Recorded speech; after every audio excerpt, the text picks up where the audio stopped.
Cool. Right. Well, my name is Eric. I'm from Alpha Power Solutions, and today we'll be talking about why your electricity of your business is actually so high. Lots of queries are coming through.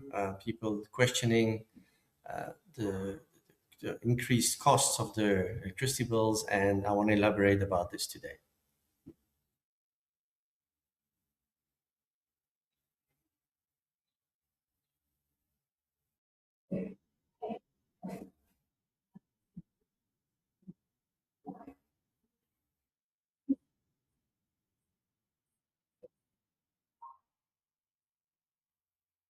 So there's quite a number of reasons why the bill might have suddenly jumped up. One is obviously billing errors. They're not that common, but they do occur. There's also a possibility that the billing month was actually an excellent month in terms of production. So the equipment was working harder and longer, and as a result, obviously the electricity goes up. Um, you could also, and we see that typically in the month of July, when typically in South Africa the winter tariffs kick in June. That means that the bill you receive in July is significantly higher because winter tariffs are more expensive than summer tariffs. And the winter period really runs from June to August. Um, to complicate matters even more, is that typically in South Africa, the on the 1st of July, most of the tariffs increase. So the bill you get in August, you get actually a double whammy. Yes, you sit in a winter tariff, plus you get hit by the tariff increases. Um, so that typically is a big issue, and then obviously the costs tend to drop down a little bit in September, and then stay sort of constant until December. Um, the additional reasons for increased electricity costs could be that the business installed more electrical equipment. Um, Another possibility is that if the client has got power factor correction systems in place, that they stopped working or are not working optimally anymore. So that could be an issue. Or, that's under the assumption that they had power factor correction equipment installed in the first place. Um, Another possibility is that maybe a lack of discipline on the production floor, where large machines are left on after hours or when they're not required. I'm thinking about typically compressors, air conditioning systems, lights, heating equipment, um, all that type of equipment that's left on and idling can actually have a significant impact on the total electricity bill. Yeah, that's all I had about this.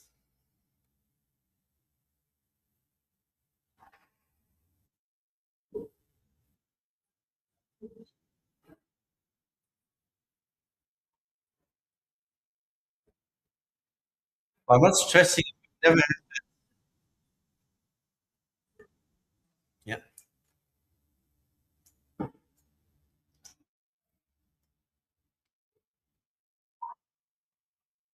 No, no, but what I'm saying, I'm not stressing because we've never had the drop. It seems to be first thing in my computer. Yeah. Okay.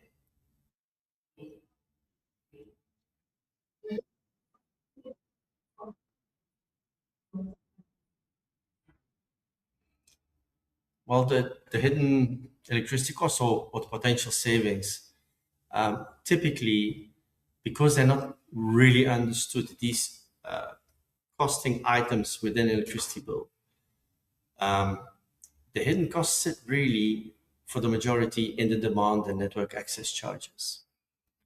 Um, because it's not clearly understood by most business people. But these charges typically amount to about 50% of the total electricity bill. So, and people don't always understand that there is huge opportunity to reduce the electricity cost there. Some municipalities also charge for reactive power consumption. And then another possibility is that, and this is not specifically for businesses supplied directly by ESCOM, is that they could be incurring fines for exceeding the notified maximum demand. It's clearly indicated in the bill, but this is a fine system that can be extremely painful. I don't want to elaborate too much about the concept of notified maximum demand, but basically, when you applied for power initially from ESCOM, you would have requested a certain amount of peak power or maximum demand that you would not exceed. But when you do get fined heavily. And then the last item would be a power factor surcharge. This is a form of fine system that in Africa at the moment, or Southern Africa, I've only seen in effect in Zambia, where punitive fines are charged for people that have a power factor that's below 0.92. So these items are forms of penalties that are being charged, but it's not very evident or it's not listed as a fine. So a lot of people are unaware that there are great opportunities to reduce their electricity bills in certain areas of the power usage.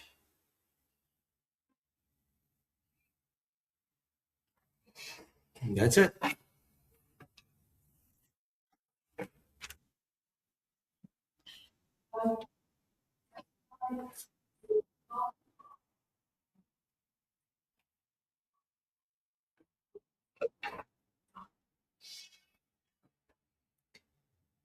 So one of the items that could result in a sudden increase in maximum demand charges is that the factory could be switching on all of their equipment in the very early hours of the morning, pretty close to each other in the first, say, half hour of operation of the factory. That everything gets switched on whether it's required or not. Um, that can result in major excessive or excess maximum demand charges for sure. Then when it comes to power factor, well, um, a poor power factor means that the plant or the factory is drawing more power from the grid than it should. Um, so, um, and that happens because they could draw reactive power from the grid that they can make themselves on site. So there is also a possibility that an existing power factor correction system has stopped working.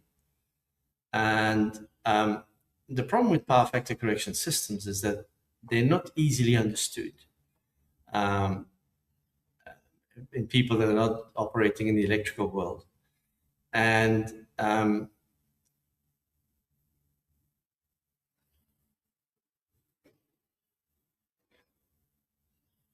not sure what's happening there. I'm gonna wait until you're back.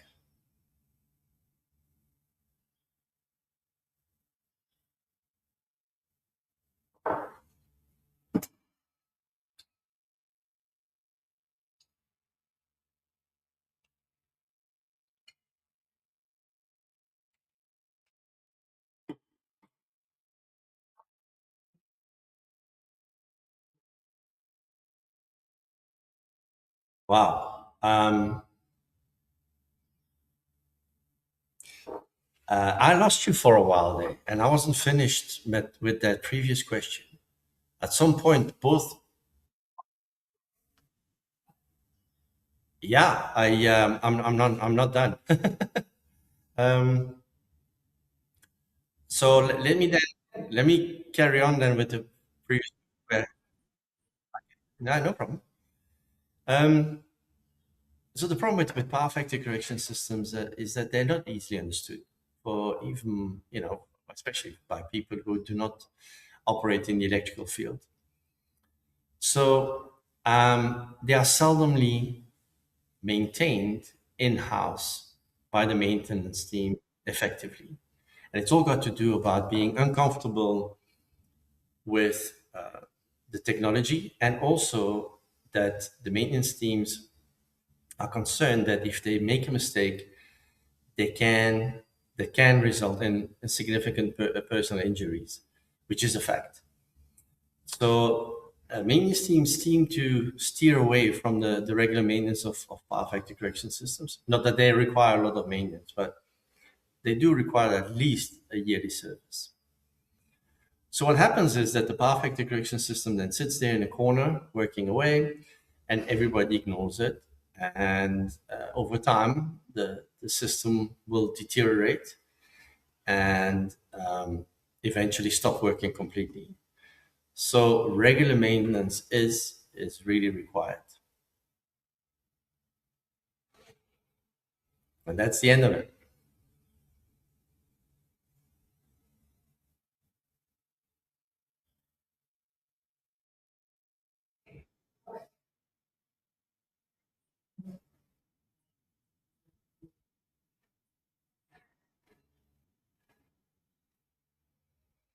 So if the business is on a maximum demand tariff and they don't have PFC and they do have a large amount of electrical motors, then there is likely a significant opportunity to reduce the maximum demand charges. But if they do have power factor correction systems, then um, all they really need to do is have a look at the display screen of the controller on the power factor correction panel and look as to what the indicated power factor is. And if it is below 0.95, then there's definitely an opportunity to reduce electricity costs. So how we can help the customers is that basically, if they need help, all they need to do really is to send us electricity bills, fairly recent electricity bills.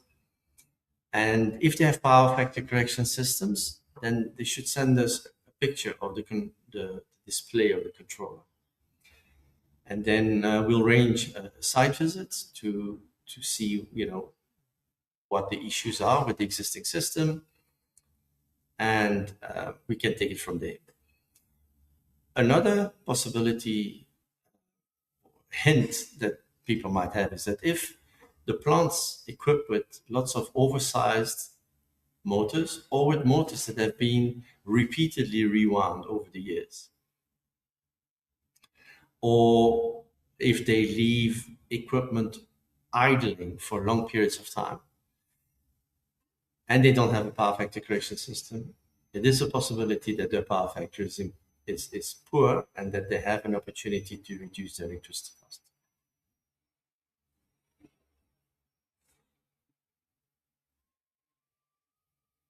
That's it.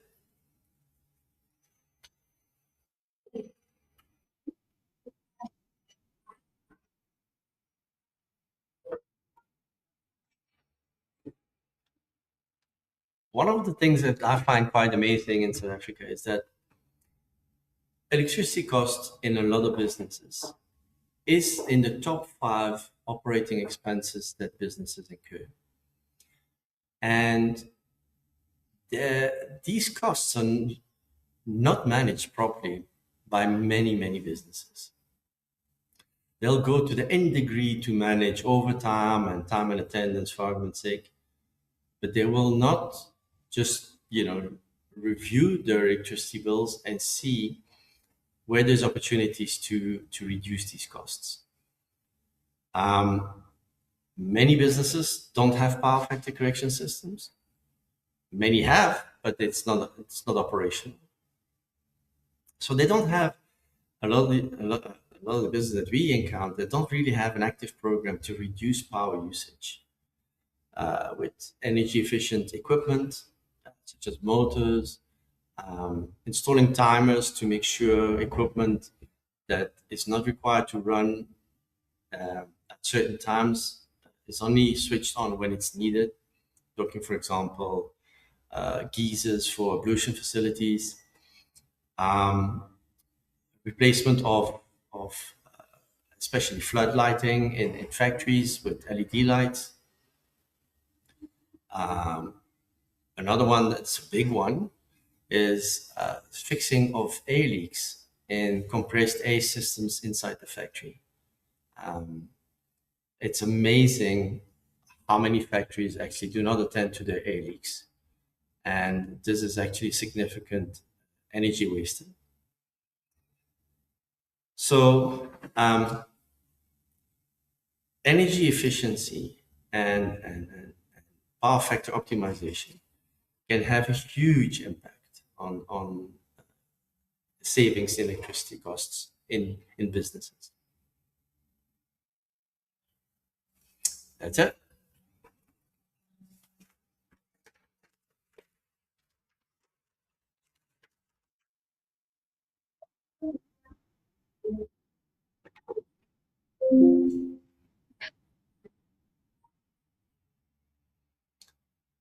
Well, I would recommend that they reach out to us. And with the help of electricity bills and a discussion that we would have with the potential client, in terms of what's in place, what type of industry they're in, um, what they've done in terms of optimizing their power usage, we can give them recommendations on what they can do to reduce their power usage in a cost-effective manner.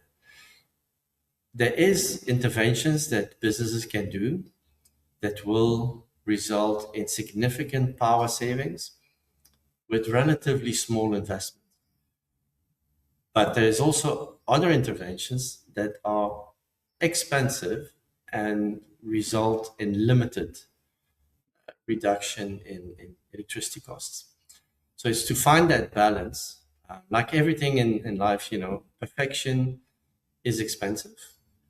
But when it comes to power usage, there is a lot of low hanging fruit in a lot of factories, and a lot is based on common sense. Simple things. If you don't use it, switch it off.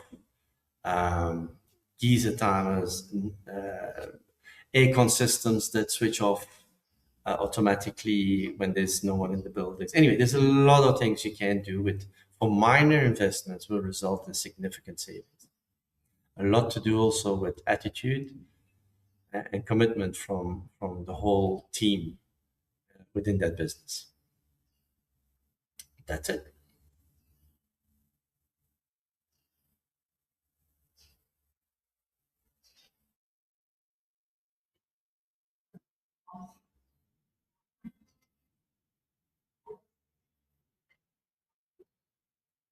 Yes, I would remind everybody that electricity management is actually an essential tool for any business where electricity sits in the top five operating expenses. So it's important to track and maybe in spreadsheets or whatever other tools they want to use, but they need to track the individual costing items of the electricity bills to look for anomalies. I also recommend that a bill will only give you a picture for the whole month, but give no data of what happened during the month. And to effectively manage your power usage, you should have your own meter that gives you data at least every 15 minutes, preferably every 30 seconds or so. By having your own meter and your own data, you can look for anomalies. You can look at, why, or you can investigate why your electricity consumption on a weekend is high, even though there should only be security lights. It could be an option. You can look on what's happening in terms of power usage on a Monday morning when everything gets switched on at the same time when it shouldn't be. You can also look at what happens during tea time and lunchtime. So the more data you have, the more you can manage things and look for opportunities to avoid wastage. That's what it boils down to, really, is that reduction in electricity costs can only be achieved by avoiding wastage. So the enemy is the wasted energy, and finding that's going to be the success of your program to manage the electricity costs. And we can help you with this. We're not experts in every field, but if we can assist you with certain aspects, we can refer you to companies that are specialized in those particular technologies. That's it.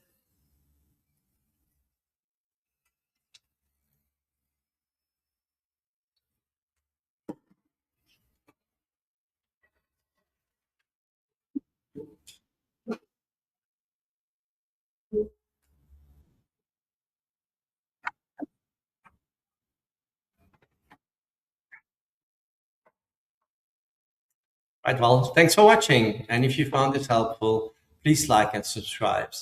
There's a blog with more information linked in the description below.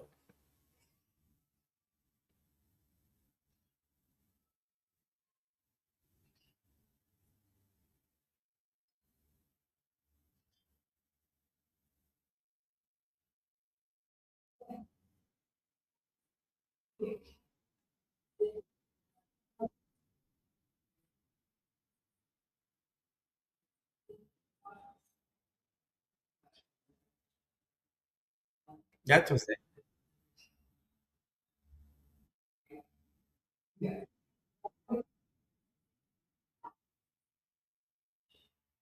Right.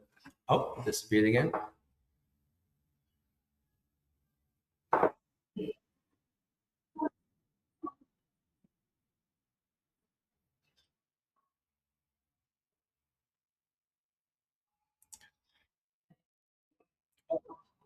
Is your business losing money on hidden electricity costs? Take our quick 3-minute assessment to find out. The link is also in the description below.